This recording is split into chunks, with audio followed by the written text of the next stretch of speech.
2022ला चारधाम पायी केले. हा हा तर केदारनाथला जाताना त्रियुगी नारायण म्हणून एक ठिकाण येतं. हा त्याच्या आधीच्या जंगलात मी चालत होते. हम्म, तर बॅड लक म्हणा किंवा काही म्हणा, मी एकटी चालत होते. हम्म, पाऊस होता म्हणून एका ठिकाणी मला तिथं थांबावं लागलं. तिथं छानही म्हणतात की गावातली लोक आपल्या गाई म्हशींना घेऊन ज्यावेळेस हे यात्रा सुरू होतं त्यावेळेस वरती पहाडांवर हिरवळ सुरू होती. हम्म, तर त्यांच्या चाऱ्यासाठी ते त्यांना घेऊन वरती वस्ती करतात 4 महिने. हा, हा.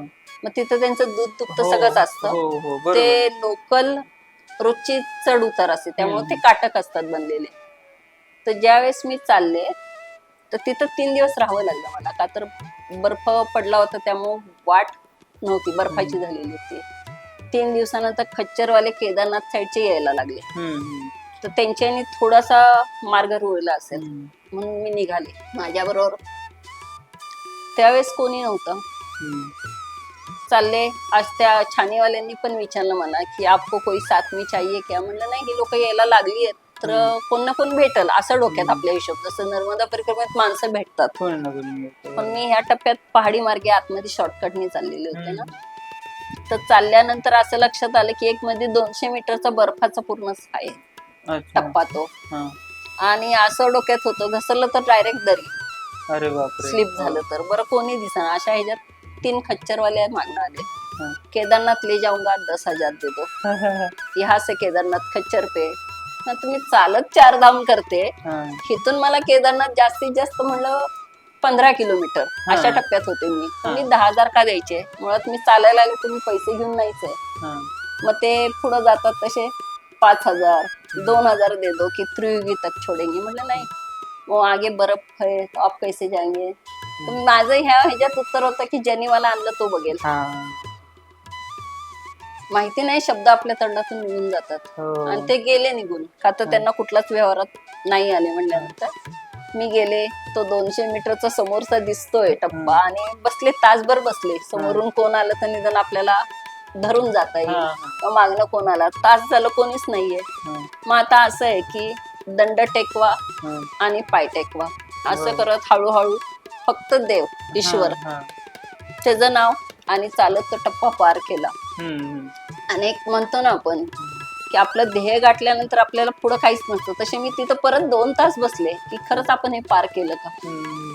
आपण केलं का, आपल्याला कोणत्या शक्तीने मदत केली. म्हणजे ती आहे ना, हो हो. कारण हे धाडसच होतं. त्या लोकांना सवय होती म्हणून ते पण आपलं ते बर्फावरून तो टप्पा पार करायचा. बरोबर तो असा होता की तुमचं जरासं स्लिप झालं आपल्या पाठीवर रोज. आणि बसल्यानंतर थोड्या वेळाने ना मागणं एक येताना दिसला. हळूहळू लक्षात आलं तर तो ओळखीचा होता. नर्मदा किनारी अमरकंटकला गाठ पडलेली होती आणि तोही 4 धामला आलेला होता. तो अनवाणी होता. एवढ्या बर्फात पूर्ण कायमच अनवाणी चालतोय तो. अच्छा. तर आता मला हे की चप्पल नाही घसरली पण अनवाणी पाय तो बर्फावरून स्लिप होऊ शकतो ना. हो. तर तो ट्रेकरच आहे म्हणून मी त्याला तिथनंच आवाज देते की अमोल हळूच आहे, खूप घसरलंय. तो इतका छान आला की मी त्याचा व्हिडिओ घेतला. हा, हा. त्याला सवय असेल कारण हा. त्याने तोही फोटोग्राफर आहे हा, हा. आणि त्याने खूप ट्रेक केलेले अच्छा, अच्छा. उत्तराखंडचे. हा. तो इतका छान आला की मी त्याला म्हणलं अरे माझे 3 तास गेले तिथं. मी 1 तास इकडं 2 तास इथंच बसले की आता पुढे जायचं. असं करत मी त्रियुगीला आलो. हा. तर लँडस्लायडिंग झाल्यामुळे खूप ह्याच्यावर चढा उतरा, झाडाखालनं जा. तो साधूच बनलाय. तर त्याचे काही नियम होते. 2 नंबरला गेलं तर आंघोळ केल्याशिवाय पुढे नाही जायचं. तर एका टप्प्यात त्याचं असं आलं की मला आता जायचंय, तू पुढे जा. हा. मी पुढे गेले. मग लक्षात आलं की अजून आपला टप्पा खूप आहे, अजून हे जंगल आहे ते संपतच नाहीये. हा. त्रियुगी नारायण म्हणतात ते खरंच कुठं आहे. हम्म, अशा टप्प्यात एक ती परत छानीसारखं दिसलं. तर 2 मोठे केसाळ कुत्रे आले समोर. मला नर्मदा परिक्रमेत 2019ला कुत्रं चावलं होतं. त्यामुळे मी जरा लांब होते की आता हे आल्यानंतर काय करायचं असं म्हणून. पण ते छानपैकी आले, माझ्या पुढं मागं चालले. असे करत चालत मी त्यांच्या बरोबर चालते. मग एक म्हशींचा मोठा आला तांडा, तोही गेला. आणि वाटा नर्मदा परिक्रमेसारखी की इकडं जायचं का इकडं जायचं, कारण नेट तर चालतच नाही, बंदच आहे ना मोबाईल. तर मग त्या कुत्र्यांच्या मागं जायचं का, हा परिक्रमेचा अनुभव आहे की कोणतरी त्याच्या रूपात येतं मार्ग दाखवायला. असं करत त्रियुगी नारायणला मार्केटमध्ये एंट्री झाली माझी.